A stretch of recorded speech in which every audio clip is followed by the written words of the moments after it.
నివాసానికి green card హామీ కాదు. అమెరికా ఉపాధ్యక్షుడు జేడీ మహాసంచలన ప్రకటన. గ్రీన్ కార్డు ద్వారా శాశ్వత నివాసాలుగా ఉండలేరని ఆ దేశ ఉపాధ్యక్షుడు జేడీ వాన్స్ తాజాగా చేసిన సంచలన ప్రకటన కలకలం సృష్టిస్తుంది. ఇప్పటికే ట్రంప్ సర్కారు అనుసరిస్తున్న ఇమ్మిగ్రేషన్ విధానాలపై ప్రపంచవ్యాప్తంగా విమర్శలు జరుగుతున్న వేళ వాన్స్ వ్యాఖ్యలు కొత్త చర్చకు దారితీశాయి.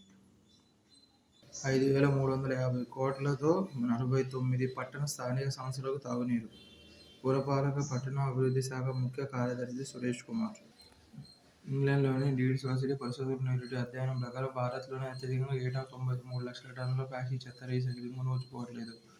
అందులో 58 లక్షల టన్నులు కాల్చేస్తుంటే మిగిలింది పర్యావరణంలోకి వచ్చి చేరుతుంది. దాంతో గాలి, నీరు, నేల విచ్ఛిన్నం అవుతున్నాయి. అంత తేలిగ్గా భూమిలో కలవని ప్లాస్టిక్ కవర్లను విచ్చలవిడిగా విసిరేస్తుండటంతో డ్రైనేజీలు గడ్డపడి వానాకాలంలో పట్టణాల్లో ఆకస్మిక వరదలు బారిపడుతున్నాయి.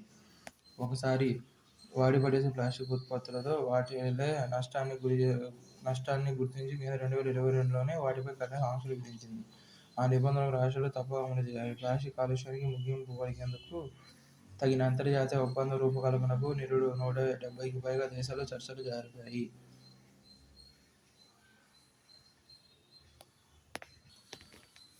దేశంలో విద్యుత్ అవసరాలు అంతకంతకు పెరుగుతున్నాయి. ఈ డిమాండ్లు కాకపోవడానికి జాతీయ థర్మల్ విద్యుత్ ఉత్పాదన సంస్థ మొత్తం 53 కేంద్రాలు నిర్వహిస్తుంది. వీటిలో బొగ్గును, మన్నికల ద్వారా విద్యుత్తును ఉత్పత్తి చేస్తుంది. అయితే హరిత ఇంధనాల వాడకాన్ని పెంచేందుకు మోదీ ప్రభుత్వం నిరుడు థర్మల్ విద్యుత్ కేంద్రాలకు బొగ్గుతో పాటు తప్పనిసరిగా 5% బయోమాస్ కణికలను, బయోమాస్ పెల్లెట్స్ వాడాలని అది గడ్డి, జంతు వ్యర్థాలు, పంట వ్యర్థాలు వంటి వాటితో తయారు చేసే ఘన ఇంధన గుళికలే కణికలు. 2025-26 7% బయోమాస్ కణికలు వాడాలని ప్రభుత్వం పేర్కొంది.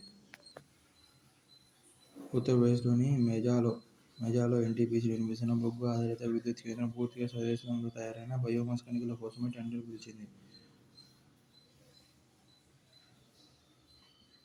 ఎన్టీపీసీ తాను నిర్వహిస్తున్న థర్మల్ విద్యుత్ కేంద్రాలకు కావలసిన బయోమాస్ కణికలను ఆయా కేంద్రాల పరిధిలోని గ్రామాల నుంచే సేకరించాలి. ప్రతి కేంద్రం చుట్టూ 50-70 కిలోమీటర్ల పరిధిలోని ప్రాంతాన్ని ఫీడర్ మండలంగా గుర్తించాలి. అక్కడ పెరిగే పంటలు, వాటి వ్యర్థాల నుంచి ఎలాంటి బయోమాస్ పెల్లెట్స్ ఉత్పత్తి అవుతాయో అంచనా వేయాలి. తదనుగుణంగా వాటి తయారీ కేంద్రాలను ప్రోత్సహించాలి. ఉదాహరణకు పంజాబ్లో ధాన్యం ఉత్పత్తి అయ్యే ప్రాంతాల్లో ఊకను వినియోగించుకునే థర్మల్ కేంద్రాల స్థాపనకు ప్రభుత్వం రాజస్థాన్లోని గోధుమ పండే చోట్ల అక్కడి వ్యర్థాలతో బయోమాస్ కణికలను ఉత్పత్తి చేయాలి.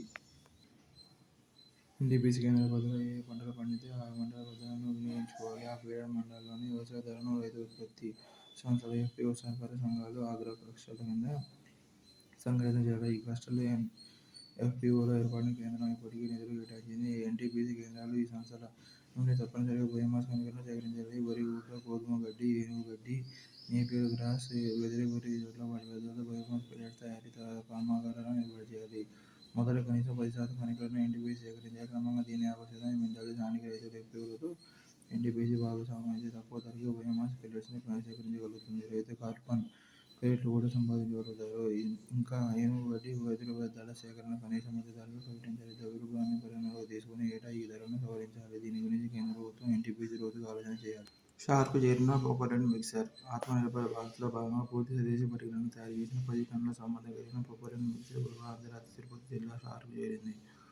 దీనిని బెంగళూరు నుంచి కేంద్ర పారిశ్రామికవేత్తల దళాల బందోబస్తు మధ్య రోడ్డు మార్గంలో శ్రీహరికోటకు తెచ్చారు. ఇది బెంగళూరులోని సీఎంటీఐలోనే రూపొందింది. దీని బరువు 150 టన్నులు కాగా పొడవు 5.4 మీటర్లు, వెడల్పు 3.3 మీటర్లు, ఎత్తు 8.7 మీటర్లు ఉంది. ఇది హైడ్రోస్టాటిక్ ఆధారిత ఇంజిన్. దీని ద్వారా షార్లో ఒకే బ్యాచ్లో ప్రొపెల్లెంట్ పదార్థాలను అధిక సామర్థ్యంతో కలిపేందుకు వీలుంటుంది. టాటా కమ్యూనికేషన్స్ చైర్మన్గా గణపతి సుబ్రహ్మణ్యన్. హైదరాబాద్లో నాస్కామ్, జీసీసీ ఏప్రిల్ 2023 తేదీల్లో భారత్పై చిప్ దిగ్గజాల దృష్టి. స్థానిక భాగస్వామ్యంతో ప్లాంట్ల ఏర్పాటుకు జర్మనీ, అమెరికా సంస్థల యత్నం. ఉక్రెయిన్ను కనికరించాలని పుతిన్ చెప్పే యుద్ధతలతో ముగిసిన అవకాశం ఉంది. మాస్కోపై మరిన్ని ఆంక్షలు.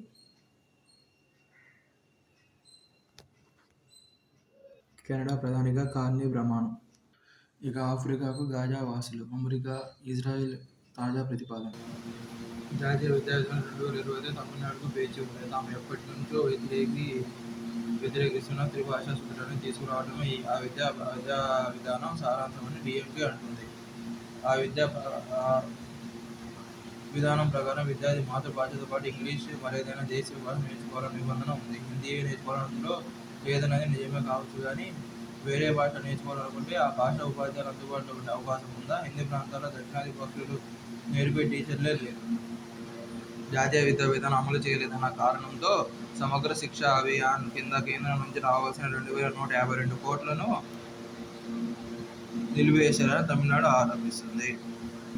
సయ్యద్ అబీద్ అలీ 1974 వరకు భారత్ టెస్టులో కొనసాగారు. 1975లో జరిగిన తొలి ప్రపంచ కప్లో కూడా ఆడే అవకాశం దక్కింది. మొత్తం 5 వన్డే ఇంటర్నేషనల్స్లో ఆయన ఇండియాకు ప్రాతినిధ్యం వహించారు. బ్యాటింగ్, బౌలింగ్, ఫీల్డింగ్లో ఆరితేరిన అబీద్ ఈ ధరలో పుట్టుబడి ఐపీఎల్లో ఆయన బౌలర్లంత డిమాండ్ ఉండేది. 29 టెస్టులు ఆడి 47 వికెట్లు తీసి 1000కి పైగా పరుగులు చేశారు. 200కు పైగా ఫస్ట్ క్లాస్ మ్యాచ్లు ఆడి 13 సెంచరీలతో 8732 పరుగులు చేసి 397 వికెట్లు సాధించారు. కోడిగుడ్లు ఇస్తారా ప్లీజ్ డెన్మార్క్ యూరోప్ దేశాలను వేడుకుంటున్న అమెరికా.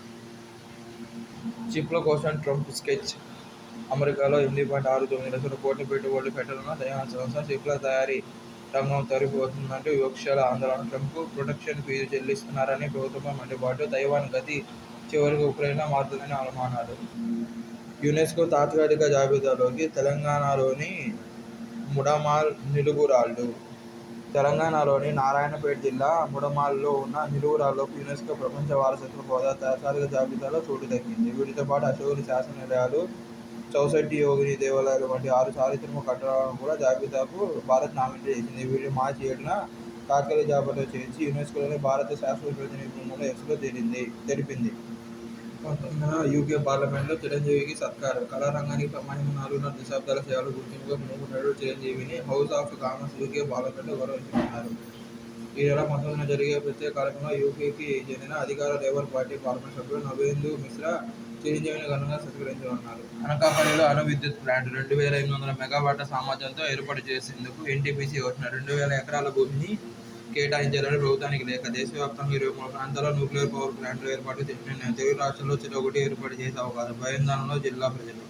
అమృత కవచం. కూరగాయలు, పండ్లు, పూల నిల్వ కోసం కృషి కవచం. ఇందులో పెడితే 30 రోజుల పాటు దెబ్బతినవు. రైతులతో పాటు వినియోగదారులు, వ్యాపారులకు ప్రయోజనం. ఉద్యాన ఉత్పత్తుల వృధాకు చెల్లుచుడి. రక్షణ శాఖ విశ్రాంత శాస్త్రవేత్త రామకృష్ణ ఆవిష్కరణ. ఐఏహెచ్ఆర్కు త్వరలో ఒప్పందం. యూనివర్సిటీ ఆఫ్ అగ్రికల్చర్ సైన్సెస్లోని గాంధీ కృషి విజ్ఞాన కేంద్రంలో కృషి కవచ్ టెక్నాలజీని పరీక్షించి చూశారని రామకృష్ణ తెలిపారు. ఈ టెక్నాలజీని ప్రజలకు అందించే క్రమంలో ఐఏహెచ్ఆర్ త్వరలో ఒప్పందం కుదుర్చుకున్నట్లు చెప్పారు. వ్యవసాయక పారిశ్రామికవేత్తలు ఈ టెక్నాలజీని ఐఏహెచ్ఆర్ అందిస్తుందని వెల్లడించారు. మాదక ద్రవ్యాల అక్రమ రవాణా. రాష్ట్రం కేరళ 27,701 కేసులు. పంజాబ్ 925, మహారాష్ట్ర 730 కేసులు.